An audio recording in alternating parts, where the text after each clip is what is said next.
Broadcasting from Great Gate Studios, it's time for Connected with Laurie. Tune in every other Wednesday to learn about the future innovation of technology and advanced tech trends. Here is your host, Laurie Caruso. Hello and welcome to Connected with Laurie. I am your host, Laurie Caruso.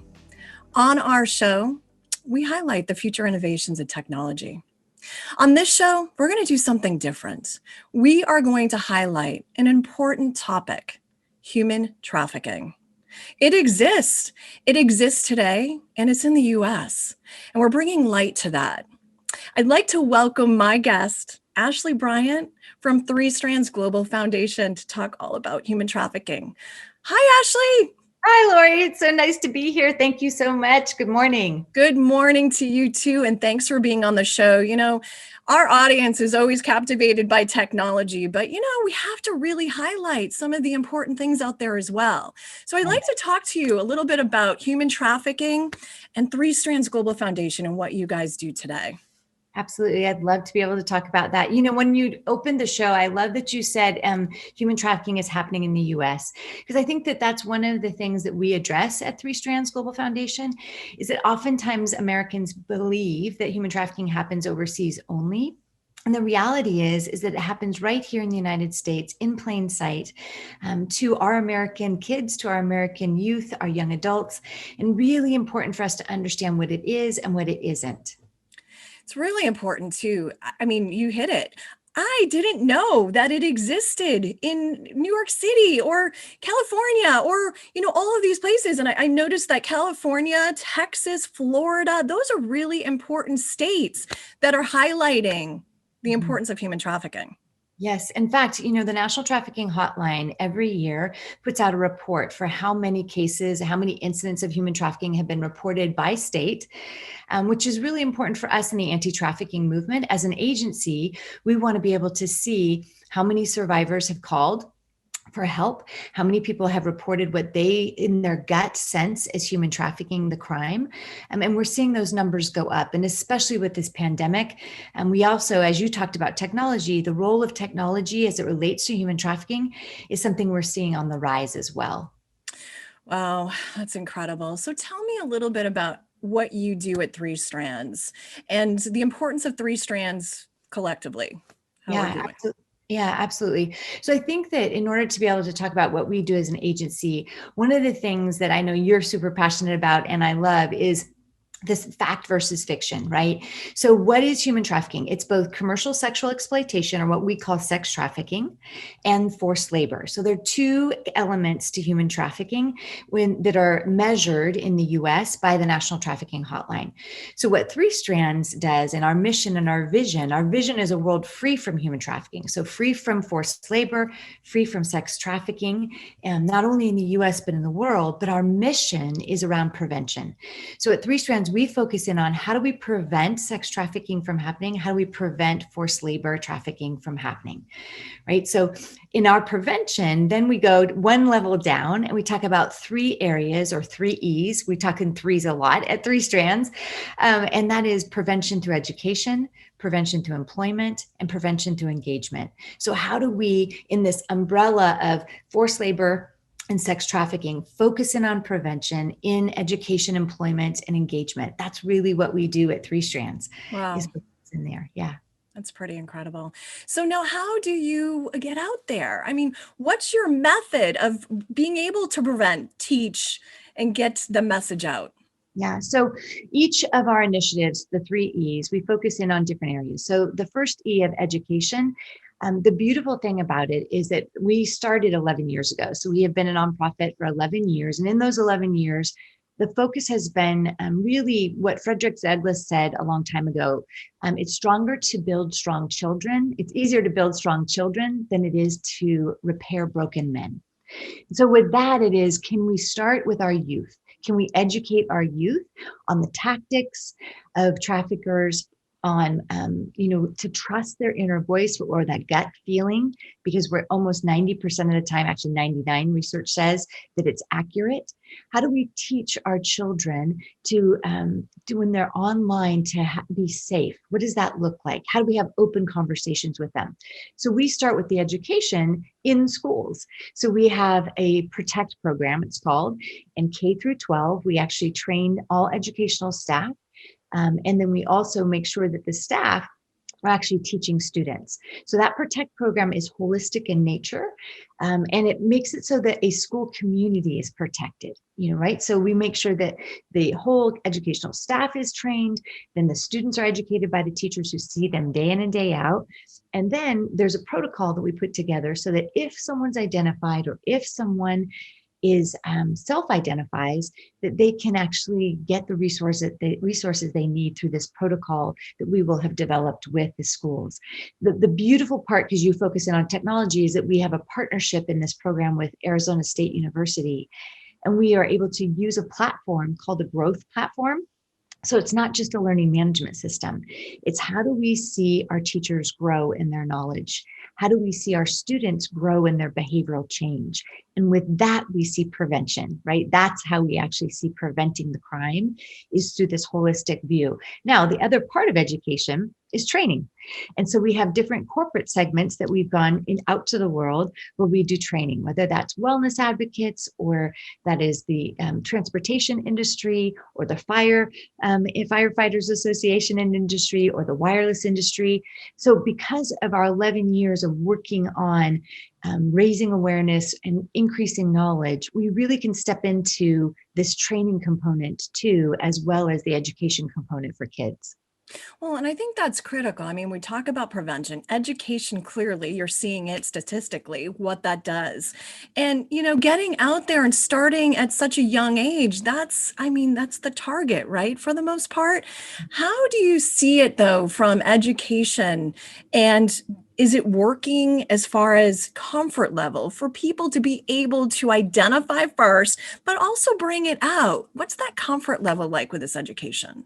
Yeah, it's a great question. So I now tell you that we are in 4 different states with this program, and expanding every day. And part of what we've learned along the way is to really meet teachers where they're at. So your question, do they feel comfortable identifying? Do they even know how to identify? We are constantly surveying and doing focus groups so that we can understand, do they know how to do this? One of our questions on our surveys, we know you're a mandated reporter. How comfortable are you, above and beyond being a mandated reporter, actually identifying and reporting if you see human trafficking? And we have 95% of those who have been trained that have said, I feel comfortable in being able to do that. So when we see that type of response, we think, okay, we know, okay, we're actually hitting the nail on the head. When we have other questions where we may not see, 30% in the beginning and 95% at the end, which was that statistic, then we think, okay, should we adjust the question? Should we adjust the training or the curriculum? And those questions, those surveys really help us navigate the impact and where we need to adjust and where we don't need to adjust because we're actually hitting the mark. Well, that's important, and that's great to hear. There's no question. And, I've got to say too, at least in the industry that I'm in the wireless industry, I'm seeing such a grab of wanting to help.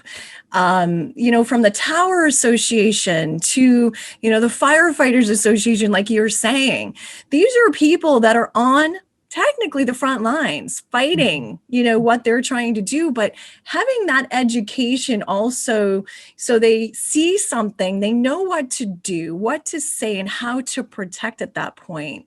Tell us a little bit about what you see on the front lines and what people can do to help. Yeah, absolutely. So we talk about recognize and notify. Right. So if there are red flags, there are indicators that help you or I or anyone be able to identify if someone potentially could be a victim of human trafficking. Some of those things, if you see a young girl or a young man who has 2 cell phones. Now, we see a lot of cell phones in, business, but if you see someone who's a younger age who has 2 cell phones, that can be a red flag. If you see a man or woman with a circle of either, let's say in this this case, a man with a circle of young women, and they are going from hair salon to nail salon. And they seem to be very, following him in a way that's rehearsed. When you have a conversation or just say hello, they don't look you in the eye. Or if you ask a question, they look at him to get the answer and then back to you. And I'm genderizing this, but it could happen to female or male. So it's important for us to know that. The propensity in the United States is female. The higher percentage of those trafficked are female. But I always say that because it happens to young boys and to men too. But I think it's important for us when we think about first responders to be able to know what we're looking for, right? One of the cases that just recently was happening in California was an alcohol and beverage control officer that was doing routine accountability at a convenience store. And in checking the convenience store, he happened to see through the door a mattress and then seeing someone washing in the mop sink. Well, that right there, was enough for him to think, that's odd. Why is this person washing in the mop sink? And why is there a mattress behind that door? Right. So something wasn't right. And he wasn't quite sure, as a sort of first responder in that place. Okay, I don't know what I'm supposed to do, but I guess law enforcement would be my first place to go. And so for firefighters or for law enforcement or for teachers, those who I believe are our first responders, nurses, doctors, if there's something in your gut that feels like this is just not right, in a hospital situation, we've had a survivor share with us, she had gone for broken bones because her trafficker had hurt her so many times and abused her. But in the hospital, he was always there, right? He was always there, being able to answer. And so it wasn't until he actually was asked to leave, and it was because a medical professional felt like something wasn't right. Right. And so in that situation, being able to get the trust of that victim to be able to say, hey, I don't know where you're at, but I'd love to be someone who can help you if you need help. So that, there's open conversations, because a lot of times traffickers will use tactics of fear and manipulation to be able to make it so that the victim doesn't feel like they can talk to those first responders. They're evil, and the trafficker has really told them they're evil and bad, and they're going to, put them in jail, or they're going to be more abusive than the trafficker is themselves, right? There's those manipulative mind games. So someone who's a victim oftentimes doesn't have that level of trust, even for our first responders, who they should trust as they look out in the world. So open conversations, open questions are so important on first responders, victim advocates going with first responders so they know what it means to be what we say trauma informed, right? Trauma is something that a victim of human trafficking has experienced over and over and over again. And so and trust is not something that comes easy. So a first responder, it might take some time. It might not just happen like that, but if you can identify it and report it. Now, if you're a first responder, you actually can be the one who can be first, right? But if you're someone like you and I, we would report to the National Trafficking Hotline, or if it was imminent danger, we would do 911, so law enforcement would arrive. So those are just some of the things. Well, and some of the things are really important because, the every day that we're existing, we're not thinking about what could be or what exists today. So it's really important from an educational perspective for all of us in this world to be able to identify to that. And I think that's why it's so critical to get these messages out, have these conversations candidly to be able to, address this important topic. Ashlie, we're going to take a quick break. We're going to be right back after these messages. Strands Global Foundation's mission is to mobilize communities to combat human trafficking through prevention, education, and reintegration programs, because they believe that prevention changes everything. Want to know how you can make a difference right now from where you are? Head to www.3sgf.org to donate or register for the Break Free Run, a 5K, 10K taking place Saturday, April 10th, of 2021, with proceeds benefiting Strands Global Foundation prevention programs that empower survivors of human trafficking to pursue a future free from exploitation. You can register as a virtual runner to participate from anywhere in the world.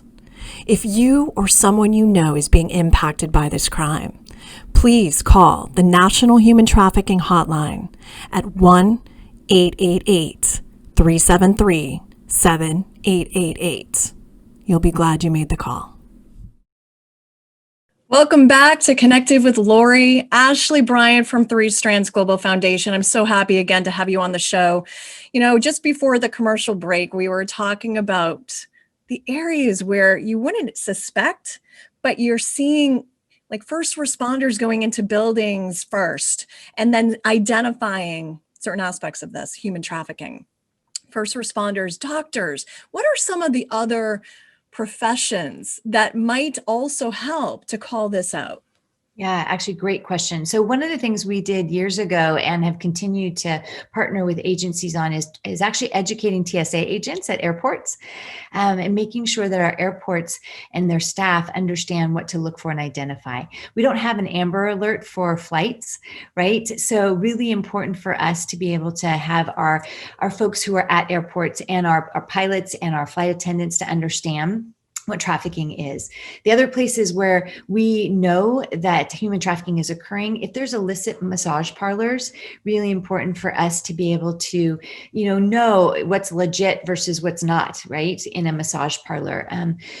Trafficking can happen in restaurants. When we talked about forced labor in the very beginning of the show, if someone who is not paid for their work a fair wage, that's forced labor, right? If there's debt bondage where they're held and they have to pay off a debt in order to be able to work there rather than getting paid, that's forced labor. You might see in the agricultural areas, right? So if you live in a state where there is a fruits or vegetables or a textile like a cotton, right? There are places where we also see distribution centers where forced labor can happen. So the forced labor component can happen in that. The other thing for us to think about is that sex trafficking can happen in any place where there is a component of highways that are going by and or focus in on high populations, high density. When the oil sort of movement in the Dakotas was happening, there was an uptick in reports of human trafficking for a short period of time as we saw that little explosion there in the Dakotas. So I think that, exploitation of kids and young adults can happen anywhere, but we have to think about those industries outside of just, a strip mall or a strip joint, right? People are thinking, oh, is trafficking happening, at those types of places, but it's not happening in these other components or these other places. I mean, it can, a nail salon, right? I mean, you think about keeping your eyes open when you go and do what, your normal daily routine. You just need to keep aware. Keep aware. It's so important. I remember, thinking bar scenes, alcohol distribution may lead to something like sex trafficking. And, seeing the visibility, if you go into the restroom, you might see a flyer, to call it out, see something, you need to say that. Yeah. So, it's great to see the awareness and prevention, but there are so many, like you're saying, so many other areas where you might not be thinking it's existing, like the TSA line. So it's great to hear this and what we can do to help prevent it for sure. Yeah. I'm also curious, with the pandemic, things have changed in our worlds tremendously. Do you see an uptick? You were mentioning uptick. Do you see an uptick with human trafficking as a result of the pandemic? Do you see it maybe go down because bars aren't really open? What do you see there? Yeah, no, it's a good question. So it's interesting the way that human trafficking is happening because people are vulnerable, right? And all of us are vulnerable, but there's a continuum of vulnerability. And so that human trafficking doesn't stop happening because of the pandemic. In fact, traffickers have been emboldened because they know they can go to different shelters or group homes, or even, with the foster youth that often are very vulnerable. They have the ability to step step into those places in a more emboldened way, because law enforcement is focused on pandemic things, or law enforcement is focused in other areas. So it's really important for us to be able to think about, how has this pandemic happened? How has it affected us in our day-to-day, but also from a technology perspective? We know that there have been so many that have been affected by online grooming or online predators. And that is something that we need to be able to be aware of, right? The pathway to our children is from the internet. The pathway to our children who are online, on school, right, if they're not in person, now has that many more gateways for people to come to our kids. So we need to be able to think about that component as well. And we know that year over year, from 2019 to 2020, that the numbers have more than doubled on online exploitation. Which exploitation, when I talk about that, that means that if there is sextortion happening, that's under human trafficking. If there are other parts of pornography that is happening, that falls under human trafficking. So important for us to know that the online component has exploded during the pandemic because people are online so much more. Makes sense. Wow. Ashlie, I'm also curious too. I know you have done such amazing strides, or taken strides to get into certain states in the country. And I'm curious, because it's not everywhere. Not every state's taking this on. How are you approaching the other states, and what can they do to help get involved? It's a great question. So, we are in Texas, California, Utah, and Michigan now. And, we would love to saturate the entire United States with our Protect program, and then our Employ Plus Empower program as well. But we really think it's important for us to be able to have good conversations with the folks in leadership. So whether that be a superintendent at a school, or whether that be Attorney General's office, because we've worked with the Attorney General's office in many of the states we're in, who are law enforcement enforcers, right, for the state. But we just want people to reach out to us. You can come to Strands Global Foundation's website, which I'm sure we'll have, so that you guys can get there. But really just reach out to us and ask us. We are able and capable to scale in any state now because of the way that we've put our programming together. And we'd love to have a conversation with anyone who's interested about bringing either the Protect program or the Employ Plus Empower program to their state. It's so critical to join forces. And I know from a social media perspective, we absolutely can do that. I see a lot of high visible people out there. Ashton Kutcher, Tim Tebow has been amazing getting that word out. And we definitely need to all join forces to do so. And my ask has always been, we can't do it alone. Let's team it up. Let's figure this out, and let's make it happen together. Would you agree? Oh, 100%. In fact, I would say, so when we think about the anti-trafficking movement, I mean, it's been around 20 years, right? We just celebrated that federally, because President Bush was the first to actually implement the Trafficking in Persons Office. And then every administration afterwards has reauthorized the Trafficking in Persons office, as well as all the work that's done in Washington. And so we need not only our celebrities, as well as our athletes, as well as our government. We need our nonprofits, our victim advocates, everybody. Our survivor leaders are so vital to this movement. Their voices to be heard, their lived experience to be shared however they want to share it, in order to be able to work together. Because in the beginning, things were fragmented. I mean, we've been doing this for 11 years, and there was not a lot of collaboration, a lot of fragmentation. We're getting better at it as we go along, but it's so important, to your point, that everybody move in the same direction, be using the same statistics, be saying the right facts and not fiction, so that we actually can make a dent and we can disrupt the economy of human trafficking, because that's how we can do it, is together. Together, absolutely together. That is absolutely my ask. So you talked about the survivors. I'm curious, what happens when they are getting over, this tragic portion in their life? What happens to them? Where do they go? How can we help them? Yeah, no, and I've had the privilege to meet so many amazing survivors over my career in the last 11 years, just men and women young girls and boys who that are incredibly brave and so courageous. And I think the best way to talk about survivor leadership is to talk about our Employ Plus Empower program. We have served almost 300 survivors and at-risk individuals through our Employ Plus Empower program. And those individuals and their stories, their ability to have experienced the level of trauma that they've experienced, and to actually be not only thriving now in a job, but actually saying, I'm a good parent. I understand my true value and worth now for the first time. I understand that I had dreams when I was a kid that I never knew I could realize them. And now I'm able to do that.